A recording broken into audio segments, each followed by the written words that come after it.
Hello दोस्तों, this is Abid Khan. तो दोस्तों मैं हाजिर हूं आपके सामने एक और खुशखबरी लेके। दोस्तों खुशखबरी इसलिए बोल रहा हूं कि इस समय एसएससी काफी मेहरबान है। दोस्तों कुछ दिन पहले एसएससी ने अपना सीजीएल का नोटिफिकेशन जारी किया था, जिसमें कि काफी अच्छी लेवल पे उसमें वैकेंसी आई थी। दोस्तों एसएससी ने एमटीएस का नोटिफिकेशन भी जारी कर दिया है। कुछ दिन पहले ही मैंने बताया था कि बहुत जल्दी एमटीएस का नोटिफिकेशन जारी होने वाला है। दोस्तों वो कहावत तो सुनी होगी कि आपने, बड़े मियाँ तो बड़े मियाँ, छोटे मियाँ भी सुभान अल्लाह। दोस्तों इसमें जो वैकेंसी आई है एमटीएस प्लस हवलदार की, इसमें जो वैकेंसी आई है वो 8000 से भी ज्यादा वैकेंसी आई हुई है। दोस्तों बहुत ही अच्छी लेवल पे वैकेंसी आई हुई है। दोस्तों अगर आप थोड़े से भी इंटरेस्टेड हैं तो वीडियो को पूरी देखना, क्योंकि मैं इस रिक्रूटमेंट के रिगार्डिंग स्टेप बाय स्टेप आपको पूरी जानकारी देने वाला हूं। दोस्तों तो ग्रुप सी की वैकेंसी है, ऑल इंडिया की वैकेंसी है। मेल और फीमेल दोनों ही कैंडिडेट इन पोस्टों के लिए एलिजिबल है। दोस्तों पोस्ट एंड वैकेंसी के बारे में तो बात करेंगे, साथ में इंपोर्टेंट डेट के बारे में बात करेंगे और बात करेंगे इसके एलिजिबिलिटी क्राइटेरिया पर कि इसका एलिजिबिलिटी क्राइटेरिया क्या होने वाला है। एलिजिबिलिटी क्राइटेरिया में सबसे पहले हम बात करेंगे एज लिमिट के बारे में, उसके बाद क्वालिफिकेशन एंड एग्जाम पैटर्न, और बात करेंगे इसकी सैलरी के बारे में कि सैलरी क्या मिलेगी आफ्टर सिलेक्शन के बाद। दोस्तों सैलरी के बाद जो बात करेंगे हम job profile, job location and exam centre के बारे में बात करने वाले हैं। तो दोस्तों वीडियो को पूरी देखना, क्योंकि ये वीडियो आपके लिए बहुत ही इंपोर्टेंट होने वाली है। दोस्तों जैसा कि मैंने आपको शुरू में बता दिया था कि ये नोटिफिकेशन जो आया है वो एसएससी एमटीएस प्लस हवलदार की तरफ से आया है, जिसमें कि हमारी ग्रुप सी की पोस्ट पर ये वैकेंसी आ चुकी है। दोस्तों इसमें जो टोटल जो वैकेंसी आई हुई है वो दोस्तों 8326 वैकेंसी आई हुई है, जिसमें कि हमारी जो एमटीएस की पोस्ट पर जो वैकेंसी आई है वो 4887 वैकेंसी आई हुई है। दोस्तों वहीं बात करें हवलदार की पोस्ट पर जो वैकेंसी आई हुई है वो 3439 वैकेंसी आई हुई है। दोस्तों काफी अच्छी लेवल पे वैकेंसी है। और तो चलिए दोस्तों बात कर लेते हैं अब एज लिमिट के बारे में कि एज लिमिट क्या मांगी गई है। तो दोस्तों मिनिमम आपकी जो एज है वो 18 साल है, वहीं मैक्सिमम एज जो मांगी गई है वो 27 साल मांगी गई है। अब बात कर लेते हैं एज रिलैक्सेशन के बारे में कि एज रिलैक्सेशन क्या रखा गया है। तो दोस्तों ओबीसी वालों के लिए 3 साल का एज रिलैक्सेशन है, वहीं एससी एंड एसटी वालों के लिए एज रिलैक्सेशन है वो 5 साल का एज रिलैक्सेशन होने वाला है। तो चलिए दोस्तों बात कर लेते हैं क्वालिफिकेशन के बारे में कि इसमें क्वालिफिकेशन क्या मांगी गई है। दोस्तों अगर आपने किसी भी स्कूल से 10th पास कर रखी है तो आप इस फॉर्म को फिल कर सकते हैं।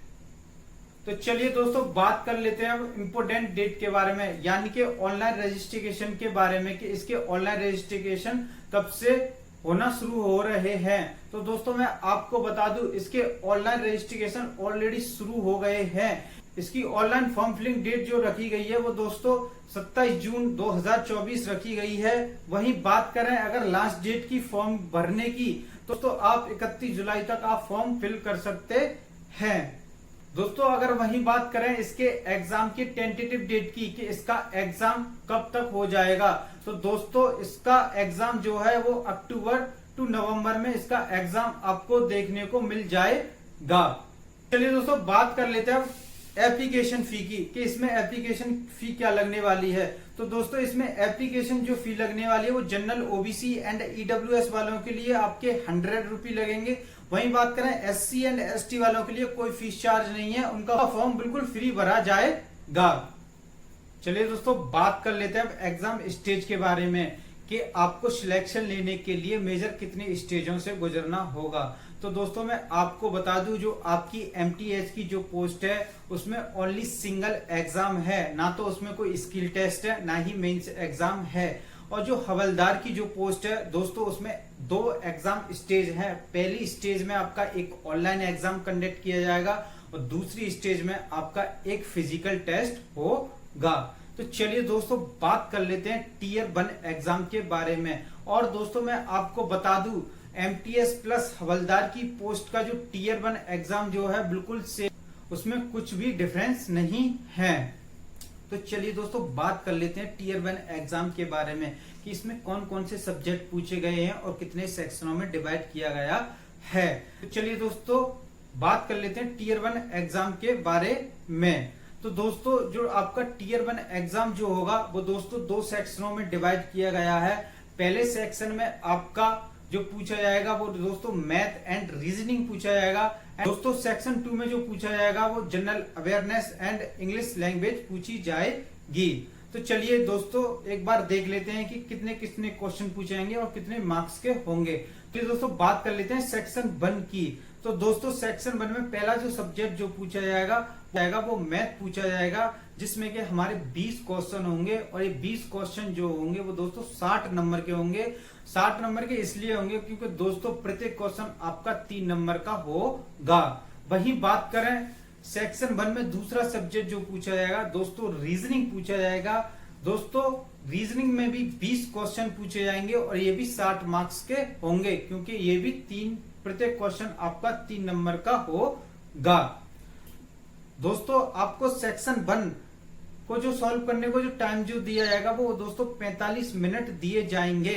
और दोस्तों सेक्शन 1 की एक खासियत ये है कि ओनली क्वालिफाइंग नेचर है, बस आपको ये क्वालिफाई करना है। दोस्तों इसके मार्क्स आपके फाइनल मेरिट पे इफेक्ट नहीं करने वाले हैं।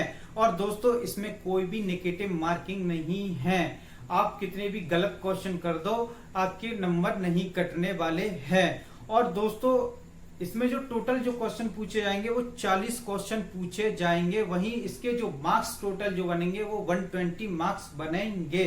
दोस्तों इसकी जो क्वालिफाई करने की जो मिनिमम क्राइटेरिया रखा गया है वो दोस्तों जनरल वालों के लिए जो रखा गया है, आपको 120 मार्क्स में से 30% मार्क्स लाना अनिवार्य है, जब भी आप पेपर को इसको क्वालिफाई कर पाओगे, अन्यथा आप क्वालिफाई नहीं कर पाओगे।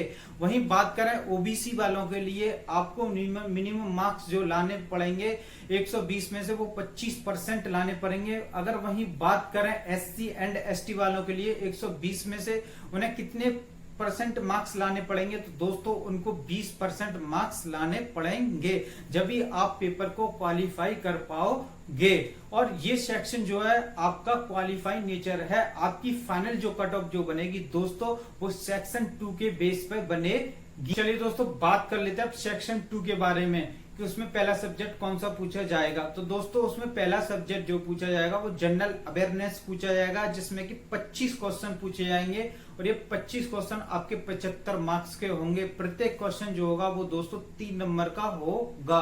वहीं अगर बात करें दूसरा सब्जेक्ट जो पूछा जाएगा वो इंग्लिश लैंग्वेज पूछा जाएगा, जिसमें कि हमारे उसमें भी 25 क्वेश्चन होंगे और 75 मार्क्स के होंगे। दोस्तों मैं आपको बता दूं कि इसमें टोटल क्वेश्चन जो पूछे जाएंगे वो दोस्तों 50 क्वेश्चन पूछे जाएंगे और ये 50 क्वेश्चन जो होंगे वो 150 मार्क्स के होंगे। और दोस्तों मैं आपको बता दूं इसमें नेगेटिव मार्किंग है, और दोस्तों इसमें जो नेगेटिव मार्किंग रखी गई है वो 1 नंबर की रखी गई है। अगर आप एक क्वेश्चन गलत करते हो तो आपका 1 नंबर काट लिया जाएगा। दोस्तों आपकी जो फाइनल जो कट ऑफ बनेगी वो सेक्शन 2 के बेस पे, यानी कि इसी के बेस पे बनेगी। अगर आप इस सेक्शन 2 को क्वालिफाई कर जाओगे तो दोस्तों आपका सिलेक्शन एमटीएस या एमटीएस की पोस्ट पर हो जाएगा। दोस्तों आपकी जो फाइनल जो कट ऑफ जो बनेगी वो सेक्शन 2 के बेस पे ही बनेगी। दोस्तों पेपर हो जाने के बाद एक कैटेगरी वाइज कट ऑफ जारी की जाएगी। अगर आप उस कैटेगरी वाइज कट ऑफ को पास कर लोगे तो दोस्तों आपका सिलेक्शन एमटीएस की पोस्ट पर हो जाएगा। दोस्तों एमटीएस की पोस्ट पर इसलिए बोल रहा हूं कि एमटीएस की पोस्ट में ओनली सिंगल एग्जाम है। हवलदार की पोस्ट में 2 स्टेजेस हैं। पहली स्टेज तो आपकी यही हो गई और दूसरी स्टेज जो होगी वो दोस्तों हवलदार की पोस्ट के लिए वो एक फिजिकल टेस्ट होगा स्टेज 2 में। तो आपका जो एमटीएस का सफर जो वो यहीं पर खत्म हो जाएगा। अगर आप इस कैटेगरी वाइज कट ऑफ को पास कर लोगे तो आपका सिलेक्शन एमटीएस की पोस्ट पर यहीं पर हो जाएगा। चलिए दोस्तों बात कर लेते हैं स्टेज 2 के बारे में कि स्टेज 2 में हवलदार की पोस्ट के लिए फिजिकल का क्राइटेरिया क्या रखा गया है। दोस्तों मैं आपको बता दूं इसमें रनिंग नहीं होने वाली है। रनिंग की जगह पर आपको पैदल चलना है। तो दोस्तों मैं आपको बता दूं, मेल कैटेगरी के लिए जो आपको जो चलना है वो 1600 मीटर चलना है, और आपको जो टाइम जो दिया जाएगा वो दोस्तों 15 मिनट दिए जाएंगे। वहीं बात करें अगर फीमेल कैटेगरी के लिए कि उनको कितना चलना है, तो दोस्तों उनको 1 किलोमीटर चलना है, उनको जो टाइम दिया जाएगा दोस्तों उनके लिए 20 मिनट दिए जाएंगे। ये दोस्तों बात कर लेते हैं हाइट के बारे में कि मेल कैटेगरी के लिए इसमें हाइट क्या मांगी गई है। तो दोस्तों इसमें मेल कैटेगरी के लिए जो हाइट जो मांगी गई है 157.5 सेंटीमीटर हाइट मांगी गई है। वहीं अगर बात करें फीमेल कैटेगरी के लिए इसमें जो हाइट जो मांगी गई है दोस्तों वो 152 सेंटीमीटर मांगी गई है। वहीं अगर बात करें मेल कैटेगरी के लिए जो चेस्ट जो मांगा है वो कितना मांगा है, दोस्तों इसमें जो चेस्ट जो मांगा है वो 81 सेंटीमीटर मांगा है फुला के। इसमें जो छूट जो मिलेगी आपको वो 5 सेंटीमीटर की छूट मिल जाएगी। तो दोस्तों ये तो हो गया आपका फिजिकल का क्राइटेरिया। दोस्तों मैं आपको बता दूं ये फिजिकल जो है आपका बस ओनली क्वालिफाइंग नेचर है, इसके मार्क्स फाइनल मेरिट पे इफेक्ट नहीं करेंगे। दोस्तों आपकी जो फाइनल मेरिट जो बनेगी वो इस टियर 1 के सेक्शन 2 के बेस पे बनेगी, चाहे वो एमटीएस का एग्जाम हो चाहे वो हवलदार की पोस्ट का एग्जाम हो। फाइनल कट ऑफ जो बनेगी वो टियर 1 के सेक्शन 2 के बेस पे बनेगी। चलिए दोस्तों बात कर लेते हैं सैलरी के बारे में कि आफ्टर सिलेक्शन के बाद आपको सैलरी कितनी मिलने वाली है। तो दोस्तों लेवल 2 की पोस्ट है, ग्रुप सी की पोस्ट है, आपको जो सैलरी जो मिलेगी दोस्तों वो 34,000 रुपए पर मंथ मिलेगी। 34,000 रुपए कम नहीं होते, काफी अच्छे होते हैं। पहले से तो काफी इंक्रीज हो गई है, पहले 31,000 रुपए मिलते थे, अब तो 34,000 रुपए मिल रहे हैं। दोस्तों बात कर लेते हैं अब जॉब प्रोफाइल के बारे में कि इसकी जॉब प्रोफाइल क्या रहने वाली है। तो इसकी जो जॉब प्रोफाइल जो रहेगी दोस्तों आपके ऑफिस में आपसे सीनियर जितने भी ऑफिसर हैं बस उनको असिस्ट करना है, आपको कुछ नहीं करना, बस आपको उनके नीचे उनके अंडर में ही काम करना है, उनका कहना मानना, बस आपको उनके ऑर्डर को फॉलो करना है, ज्यादा कुछ नहीं करना, बस ऑफिस से रिलेटेड काम होगा। चलिए दोस्तों बात कर लेते हैं जॉब लोकेशन के। जॉब लोकेशन क्या रहने वाली है। तो दोस्तों आपकी जॉब लोकेशन जो रहेगी वो दोस्तों ऑल इंडिया में रहेगी, क्योंकि सेंट्रल की नौकरी है। तो दोस्तों आपकी जॉब लोकेशन भी ऑल इंडिया में रहे। तो चलिए दोस्तों बात कर लेते हैं अब एग्जाम सेंटर के बारे में कि इसके एग्जाम सेंटर कहाँ रहने वाले हैं। तो दोस्तों इसके एग्जाम सेंटर भी ऑल इंडिया में आपको देखने को मिलेंगे, बट आप जब फॉर्म को फिल करोगे तो आपको चूज करने को दिया जाएगा कि आप किस स्टेट से फॉर्म को फिल करना चाहते हैं और किस शहर में अपना सेंटर लेना चाहते हैं। तो आपके पास ऑप्शन होगा, आप जिस शहर में चाहें, जिस स्टेट में चाहें उस शहर से, उस स्टेट से फॉर्म को फिल कर सकते हैं। उम्मीद करता हूं दोस्तों मैंने इस रिक्रूटमेंट के रिगार्डिंग आपके सारे डाउट क्लियर कर दिए होंगे। अगर आपको फिर भी कोई डाउट रह गया है तो दोस्तों आप मुझे इंस्टाग्राम पे डीएम कर देना। मेरी इंस्टाग्राम आईडी है सरकारी नौकरी वाले भैया, आप मुझे वहां डीएम कर सकते हैं। तो वीडियो अच्छी लगी है तो वीडियो को शेयर करना, कमेंट करना और कमेंट बॉक्स में जरूर बताना कि आपको वीडियो कैसी लगी है।